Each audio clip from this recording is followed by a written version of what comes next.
Hello बच्चों, मेरे प्यारे दोस्तों, नमस्कार। एक बार पुनः मुकेश सर केमिस्ट्री चैनल में आपका बहुत बहुत हार्दिक स्वागत है। आज क्लास 12th का केमिस्ट्री पढ़ने वाले हैं दोस्तों, जो परीक्षा की दृष्टि से बहुत ही इंपॉर्टेंट टॉपिक है, जिसका नाम है स्थिरक्वाथी मिश्रण, एजियोट्रॉप्स। तो इसको देखते हैं। ये परीक्षा में आता ही है, 100% चांस रहता है, इसको अच्छा तरह से आपसे आना चाहिए।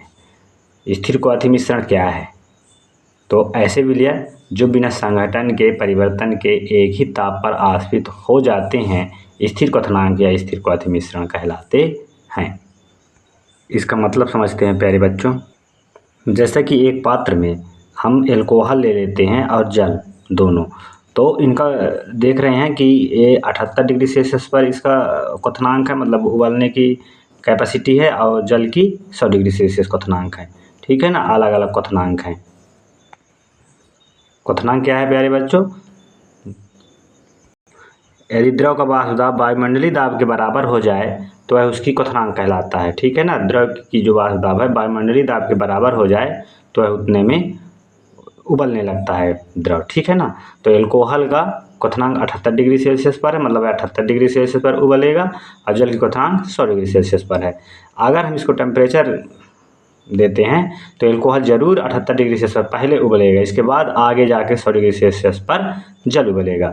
लेकिन स्थिरक्वाथी मिश्रण में होता क्या है, क्योंकि जल और एल्कोहल दोनों का मिश्रण है और हमें एक ही टेम्परेचर पर इसका क्वथनांक मतलब उबालना है, तो स्थिरक्वाथी मिश्रण कहलाएगा। इसके लिए हमें एक निश्चित टेम्परेचर की ज़रूरत पड़ेगा दोस्तों, और एक निश्चित टेम्परेचर के साथ एक निश्चित संघटन, एक निश्चित मात्रा की ज़रूरत पड़ेगी। जैसे एल्कोहल 95.6% एल्कोहल लेना पड़ेगा और 4.4% जल लेना पड़ेगा, और इसका मिश्रण को अगर गर्म करते हैं तो एल्कोहल 95.6% है, अधिक है। इसका मतलब एल्कोहल 78 डिग्री सेल्सियस पर अगर उबल रहा है तो 4.4% जल है, तो ये इसको भी 78 डिग्री सेल्सियस पर यानी एल्कोहल के क्वथनांक पर उबलना है।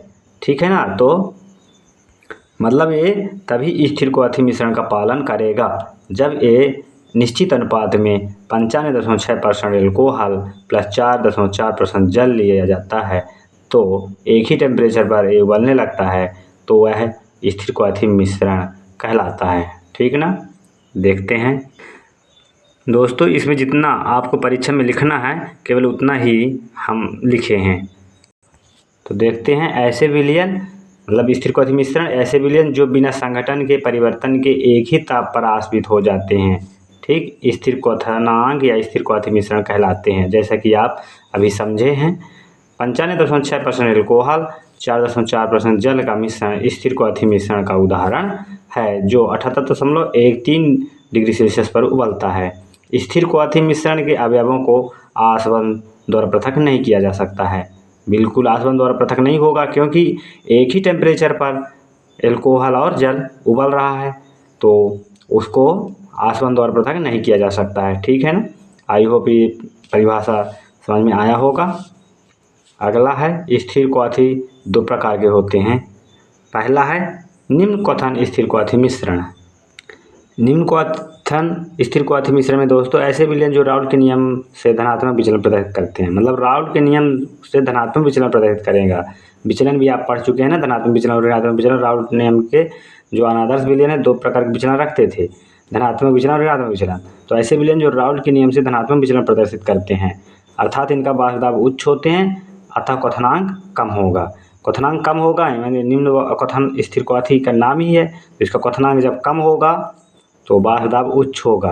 ये आप समझ लीजिए बच्चों कि जिसका क्वथनांक कम होगा तो वाष्प दाब उच्च होगा, मतलब इसका अगर क्वथनांक कम का मतलब है टेम्परेचर कम देना पड़ेगा जिस विलयन को, ठीक ना, तो उसका वाष्प दाब जरूर उच्च होगा। मतलब वाष्प दाब अधिक रहेगा तो क्वथनांक की ज़रूरत कम पड़ेगी, मतलब कम टेम्परेचर की जरूरत पड़ेगी। ठीक है ना, तो ऐसे विलयन जो राउल्ट के नियम से धनात्मक विचलन प्रदर्शित करते हैं, और धनात्मक विचलन जब प्रदर्शित करेंगे तो इसका वाष्प दाब भी जरूर उच्च होगा, और जब वाष्प दाब उच्च होगा तो इसका क्वथनांक कम होगा। उदाहरण एसीटोन प्लस कार्बन डाइसल्फाइड और एथिल अल्कोहल प्लस एनहेक्सेन। इसको समझते हैं चित्र किससे। इस चित्र भी है दोस्तों निम्न क्वथन इस एजियोट्रॉप्स का, आप इसको भी बना सकते हैं। ये जो है निम्न क्वाथी का चित्र है।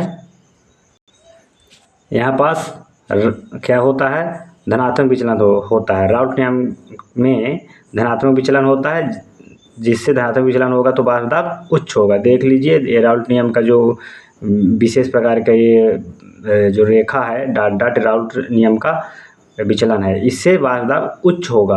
अब जब वाष्प दाब उच्च होगा तो क्या होगा, इसका क्वथनांक कम होगा। ठीक है ना। अब अगला है उच्च क्वथन एज़ोट्रॉप्स।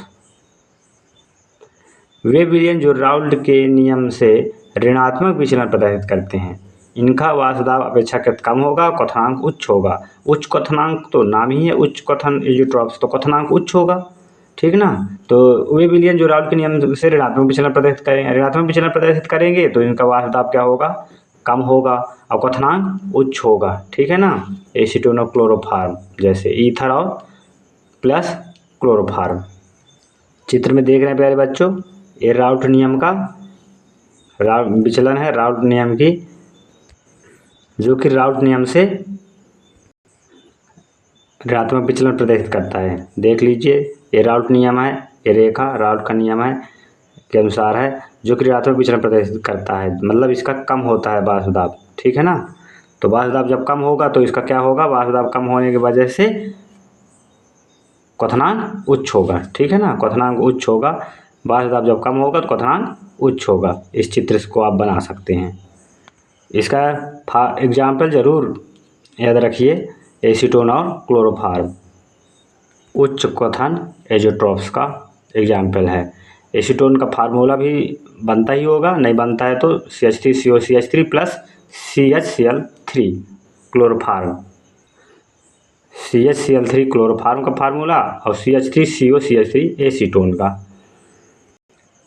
आई होप ये आपको ज़रूर समझ में आया होगा।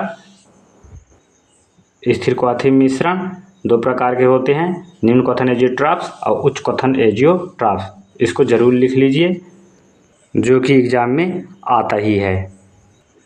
प्यारे बच्चों, आपसे आग्रह है कि नोट्स बना के ज़रूर पढ़िए, तभी आपसे संभव है, तभी ये बन पाएगा, क्योंकि केमिस्ट्री बिना नोट्स के नहीं बनता है। इस प्रकार दोस्तों, स्थिर क्वाथी मिश्रण को मैं समझाने की कोशिश किया हूँ, फिर भी आपको समझ में नहीं आया हो कमेंट के माध्यम से ज़रूर बताइए। Thank you all students. यदि वीडियो आपको समझ में आया हो, हेल्पफुल लगे तो सब्सक्राइब, लाइक एंड शेयर ज़रूर करें और कमेंट करके बताएं वीडियो आपको कैसे लगा। Thank you.